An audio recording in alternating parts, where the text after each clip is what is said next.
everyone, Alex here. Welcome to my Kids Storytime channel. And today I'm going to be reading a Dr Seuss book called The Lorax. At the far end of town, where the grickle grass grows, and the wind smells slow and sour when it blows, and no birds ever sing, excepting old crows, is the street of the lifted Lorax. And deep in the grickle grass, some people say, if you look deep enough, you can still see today where the Lorax once stood, just as long as it could, before somebody lifted the Lorax away. What was the Lorax, and why was it there? And why was it lifted and taken somewhere? From the far end of town, where the grickle grass grows, the old Onceler still lives here. Ask him, he knows.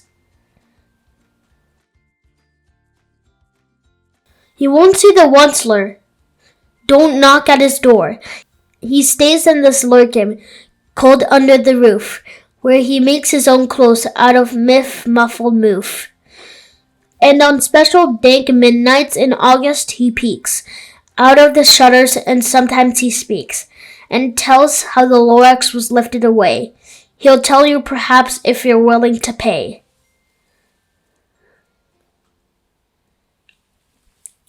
On the end of a rope, he lets down a tin pail, and you have to toss in 15 cents in a nail, and the shell of a great-great-great-grandfather snail.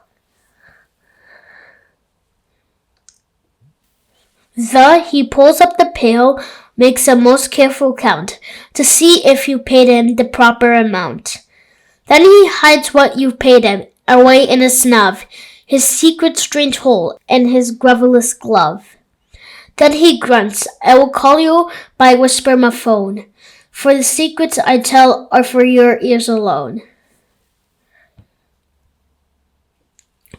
Slup, down slups the whisper my phone into your ear, and the old Onceler's whispers are not very clear, since they have come down through a snoogely hose, and he sounds as if he had smallish bees up his nose. Now I'll tell you, he says with his teeth sounding gray, how the Lorax got lifted and taken away. It all started way back, such a long time back. Way back in the days when the grass was still green, and the ponds were still wet, and the clouds were still clean, and the song of the swans rang out in space.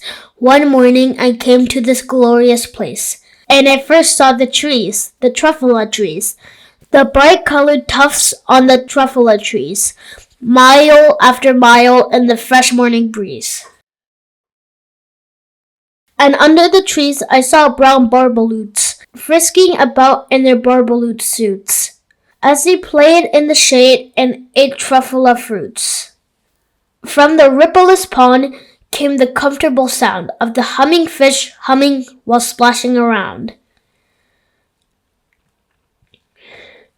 But those Truffula trees, all my life I've been searching for trees such like these. The touch of their tufts was much softer than silk, and they had the sweet smell of fresh buttery milk. I felt a great leaping of joy in my heart. I knew just what I'd do. I unloaded my cart.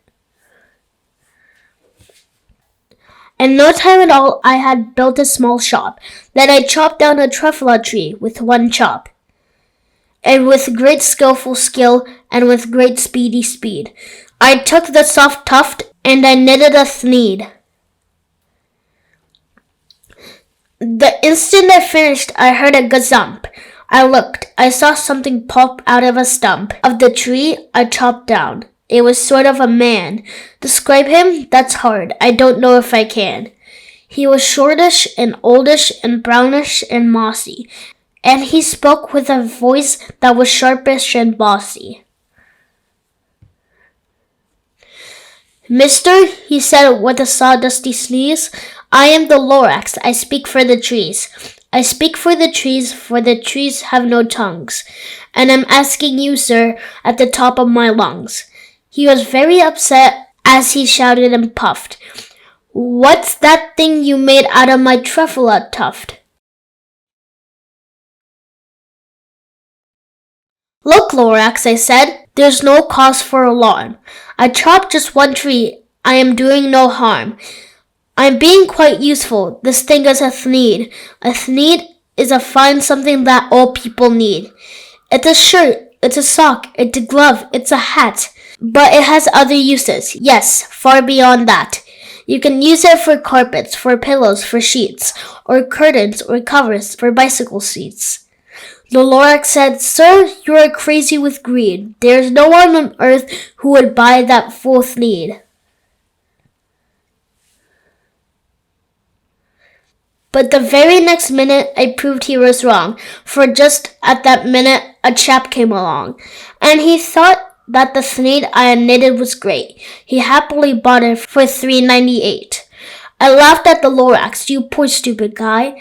You never can tell what some people will buy. I repeat, cried the Lorax, I speak for the trees. I'm busy, I told him. Shut up, if you please. I rushed across the room and in no time at all, built a radio phone. I put in a quick call. I called all my brothers and uncles and aunts, and I said, listen here, here's a wonderful chance for the whole Wensler family to get mighty rich. Get over here fast. Take the road to North Nitch. Take a left at Weehawken, a sharp right at South Stitch.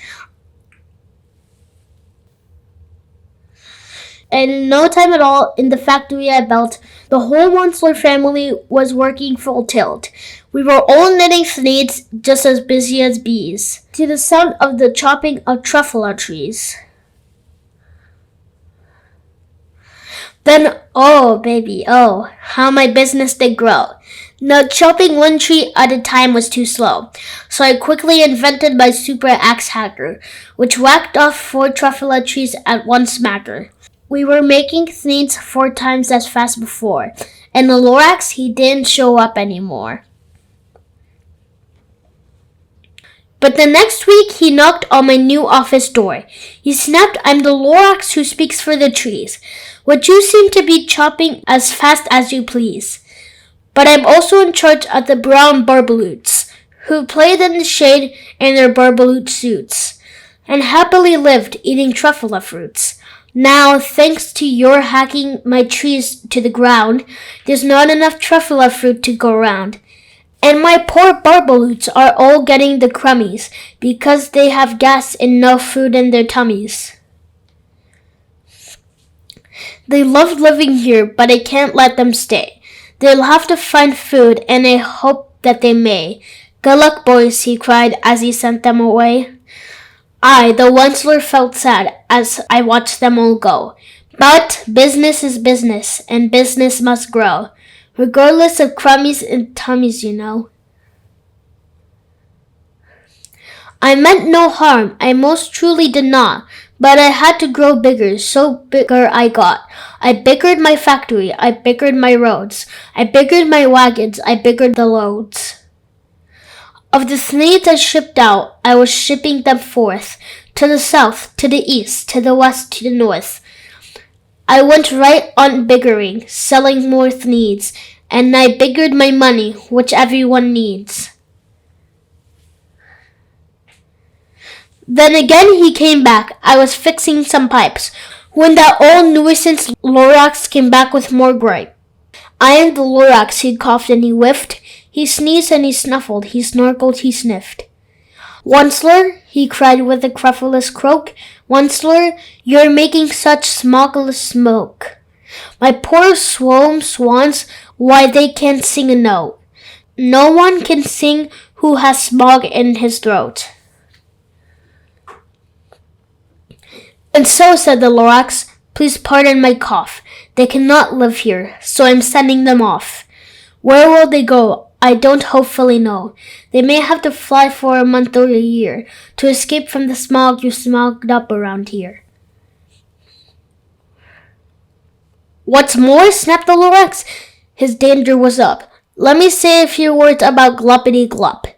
Your machinery chugs on, day and night without stop, making Gluppity Glup also sloppity slop. And what do you do with this leftover goo? I'll show you, you dirty old one-slur man, you. You're glumping the pond where the humming fish hummed. No more can they hum, for their gills are all gummed. So I'm sending them off their future was weary. They'll walk on the fence and go woefully weary, in search of some water that isn't so smeary. And then I got mad. I got terribly mad. I yelled at the Lorax. Now listen here, Dad. All you do is yap yap and say bad, bad, bad, bad. Well, I have my rights, sir, and I'm telling you, I intended to go on doing just what I do. And for your information, you Lorax, I'm biggering, and biggering, and biggering, and biggering, turning more Truffula Trees into thneeds, which everyone needs. And at the very moment we heard a loud whack, from outside in the field came a sniggling smack of an axe on a tree. Then we heard the tree fall, the very last Truffula tree of them all. No more trees, no more thneeds, no more work to be done. So in no time my uncles and aunts, everyone, all waved me goodbye. They jumped into my cart and drove away under the smoke-smuggled stars. Now all that was left 'neath the bad-smelling sky was my big empty factory, the Lorax and I. The Lorax said nothing, just gave me a glance, just gave me a very sad backwards glance, and he lifted himself by the seat of his pants. And I'll never forget the grim look on his face when he hasted himself and took leave of this place, through a hole in the smog without leaving a trace. And all that the Lorax left here in this mess was a small pile of rocks with the one word, unless. Whatever that meant, well, I just couldn't guess. That was long, long ago. But each day since that day, I've sat here and worried away. Through the years while my buildings have fallen apart, I've worried about it with all of my heart.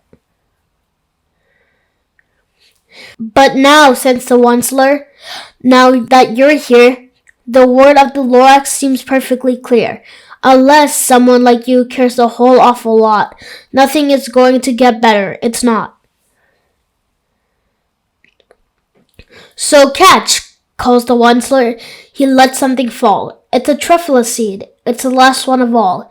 You're in charge of the last of the truffula seeds, and truffula trees are what everyone needs. Plant a new truffula. Treat it with care. Give it clean water and feed it fresh air. Grow a forest, protect it from axes that hack. Then the Lorax and all of his friends may come back. The end. I hope you all enjoyed the story, and if you want to see more like this, please hit the like button and subscribe for more videos. Bye-bye!